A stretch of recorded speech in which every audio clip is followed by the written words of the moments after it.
આજે મને એક પેશન્ટ બતાવવા માટે આવ્યું.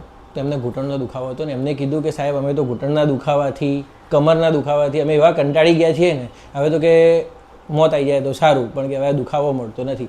તો આવું આપણે બી બધા ઘણા બધા લોકો હશે જેમને કમરનો દુખાવો હશે, ઘૂંટણનો દુખાવો હશે ને બધા કંટાળી ગયા હશો તમે કે હવે દુખાવો જતો જ નથી, શું કરીએ, દવા લઈએ ત્યાં સુધી આરામ રહે પાછું દવા એનું એ બધું થઈ જાય. તો તમને બધાને એવું કહેવા માગું છું, તમે શું કરો છો, તમે એ મટાડવા માટેનો ટેમ્પરરી રસ્તા અપનાવો છો. તમે ટેમ્પરરી રસ્તા ના અપનાવો છો. તમે શું કરો, 6 મહિના માટે એકદમ ફોકસ અને મનમાં ગાંઠ માર દો કે આપણે ગમે તે કરીને મારે કમરનો દુખાવો છે તો એ મટાડી દેવો છે, ઘૂંટણનો દુખાવો છે તો મટાડી દેવો છે. અને 6 મહિના સુધી કન્ટિન્યુઅસ પોતાના શરીર માટે એના માટેની કસરતો, એના માટેનો ખોરાક, એના માટેની દવા લેવી પડે તો 10-15 દિવસ દવા લો, પણ એના માટે પોતાના શરીરને 6 મહિના આપી દો. હું તમને લેખિતમાં લખાણ આપી દઉં કે 6 મહિના જો તમે તમારા શરીર માટે આપશો તો ગમે તેવો દુખાવો હશે તમારે મટી જશે, મટી જશે, મટી જ જશે.